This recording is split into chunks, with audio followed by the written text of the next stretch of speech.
ఓం నమో భగవతే వాసుదేవాయ. అయితే మనం ముందు ఎపిసోడ్లో అవరులు అని చెప్పబడేటటువంటి వాళ్ళు 4 రకాలుగా ఉంటారు అని అనుకున్నాం కదా. అందులో మొదటిది వృకం, అంటే తోడేళ్ళ గురించి తెలుసుకున్నాం. అయితే ఈ ఎపిసోడ్లో మనం 2వ రకం బూరుండం పక్షి గురించి తెలుసుకున్నాం. అయితే ఈ బూరుండం పక్షి ఎక్కువగా హిమాలయాల్లో ఉంటుందంట. ఎవరైతే ఆ పక్షిని తీసుకుని ఏదైనా వాక్యం నేర్పిస్తే ఆ వాక్యం మాత్రమే పలుకుతుంది అంట. నేర్పించిన వాక్యం మాట్లాడడం తప్ప ఆ వాక్యంలో ఉన్న అర్థం గ్రహించి మాట్లాడలేదు అంట. అలాంటి స్థితి కలగకూడదు అంటారు.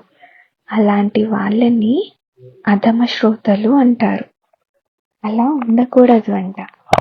అంటే అర్థం ఏమిటి అంటే, తనకి ఏదైతే బోధన వినిపించారో ఆ పక్షిలాగా రిపీట్ చేస్తారే కానీ ఆచరించరు.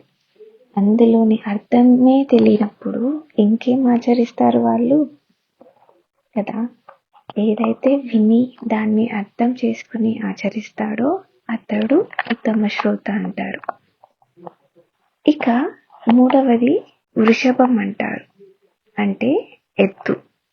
ఎద్దుకి అధముడికి పోలిక ఏమిటి అంటే, ఈ వృషభంకి ఒక పాత్రలో ద్రాక్ష పళ్ళు, ఇంకో పాత్రలో పిండి ముద్ద పెడితే 2 సమానంగా తినేస్తుంది అంట. అంటే దీని అర్థం ఏమిటి అంటే, వృషభంకి రుచి తెలియదు. అధమ శ్రోత ఎలా ఉంటాడు అంటే, చెప్పేటటువంటి విషయంలోని మాధుర్యం తెలుసుకోలేడు, అలానే కాఠిన్యము తెలుసుకోలేడు అంట. ఏదో వినడం మాత్రమే చేస్తాడు అంతే. వృషభంకి కూడా అంతే కదా, ద్రాక్ష పళ్ళలోని మాధుర్యం గ్రహించలేదు. అలాగే పిండి ముద్దలోని కాఠిన్యం కూడా తెలుసుకోలేదు.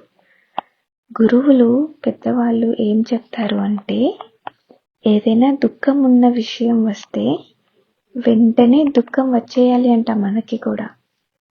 లేదా ఆనందకరమైన విషయం వస్తే వెంటనే ఆనందం వికసించాలి అంట మన ముఖంలో. ఈ పైన చెప్పిన 2 వికారాలు చెప్పినప్పుడు ఏం స్పందన లేకపోతే అతడే అధముడు అంటారు. ఎద్దు లాంటి వాడు అవుతాడు. ఇంకా 4వది ఏంటంటే ఒంటె. ఈ ఒంటె దగ్గరికి వేపాకులతో కూడిన మామిడి చిగురులను కూడా పెట్టాము అనుకో ఆహారంగా, అది మామిడి చిగురులను వదిలేసి వేపాకులను తినేస్తుంది అంట. ఇది ఒంటెకి ఉండేటటువంటి గుణం. అంటే ఎంతో మధురంగా ఉండే మామిడి చిగురుని వదిలేసి చేదుగా ఉండే వేపాకు తింటుందంట ఒంటె. అధమ శ్రోత కూడా ఇలానే ఉంటాడంట. ఏమిటంటే దీంట్లో అనేక విషయాలు వస్తాయి. సాక్షాత్తు భగవంతుడి యొక్క అద్భుతమైన గుణజాలం ఏదైతే ఉందో మామిడి చిగురులాగా అంట. అలాంటి వాటిని స్వీకరించడు అంట ఈ అధముడు. అందుకే కదా అధముడు అని పిలుస్తాం వాళ్ళని. అయితే దాంట్లో చేదులాగా దోషాలు ఏవైతే ఉన్నాయో వాటిని పట్టుకుని ఉంటాడంట ఈ అధముడు. మనకి కూడా తేడా తెలుస్తుంది కదా. ఇక వక్త, చెప్పేటటువంటి వక్త యొక్క లక్షణాలు కూడా వినాలి కదా. చెప్పేటటువంటి అంటే బోధనాలు అలాంటివి చెప్పేటటువంటి వక్త యొక్క లక్షణాలు కూడా మనం వినాలి కదా. అయితే ఈ వక్త యొక్క లక్షణాలు ఇలా ఉండాలి అంట. అవేంటంటే, ఎప్పుడూ కూడా చెప్పేటటువంటి వాడి మనసు భగవంతుడి మీదనే ఉండాలి అంట. ఏ వస్తువు మీద కూడా ఆపేక్ష లేనటువంటి వాడై ఉండాలి అంట. అందరికీ మిత్రుడులాగా ఉండాలి అంట. అందరి మీద దయ కలిగిన వాడువై ఉండాలంట. అనేక రకాలైన యుక్తులతో ఉపదేశం చేయగలిగే వాడై ఉండాలి అంట. మీకు తెలుసా, ఎవరైతే వక్త ఇలా ఉంటారో వాళ్ళని సాక్షాత్తు మునులు కూడా గౌరవిస్తారు అంట.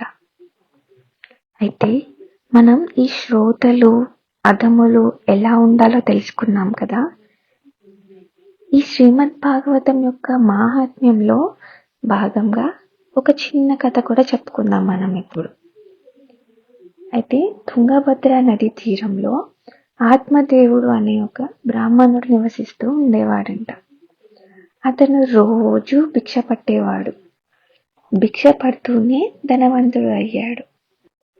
మనం కూడా ఈ మధ్య చూస్తున్నాం కదా, సిటీస్లలో భిక్షాటన చేసే వాళ్ళకి సిటీ సెంటర్లో అలా ఫ్లాట్స్ ఉండడం, అపార్ట్మెంట్స్ ఉండడం, బట్ స్టిల్ వాళ్ళు మళ్ళీ భిక్షాటన చేస్తూనే ఉంటారు, అదో వృత్తిలాగా వాళ్ళకి.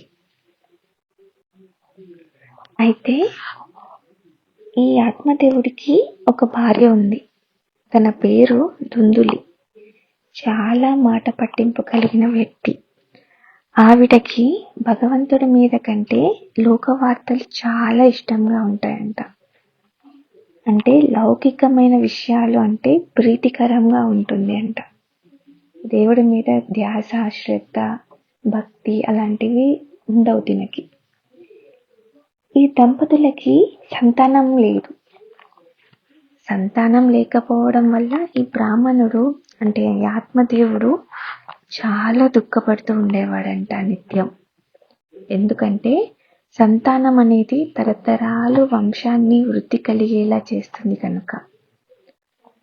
సంతానం కోసం ఎన్నో రకాల ప్రయత్నాలు చేశాడు, వ్రతాలు చేశాడు, కానీ ఏవి కూడా ఫలించలేదంట. చాలా బెంగపడి వనాలకి వెళ్ళిపోయాడు ఈ ఆత్మదేవుడు. వనాల్లోకి వెళ్ళి ఒక చోట ఆగి చాలా దుఃఖపడుతున్నాడంట, గట్టిగా ఏడుస్తున్నాడంట. అలా తిరిగి తిరిగి తిరిగి తిరిగి ఒక చెరువు దగ్గరికి వచ్చి నీళ్లు తాగాడు. నీళ్లు తాగి అక్కడ కూర్చుని ఉన్నాడు. అనుకోకుండా ఒక సన్యాసి అక్కడికి వచ్చాడు.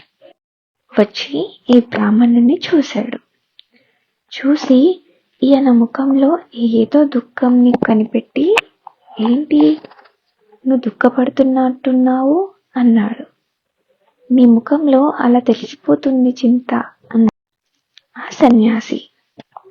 అయితే దానికి ఈ బ్రాహ్మణుడు అంటే ఆత్మదేవుడు ఇలా అంటున్నాడు సన్యాసితో, ఓ మహానుభావ, ఈ వనంలో కూడా నాకు దర్శనం ఇచ్చారు అంటే నా కోరిక ఏదో తీరేలా ఉంది అన్నాడు బ్రాహ్మణుడు సన్యాసితో.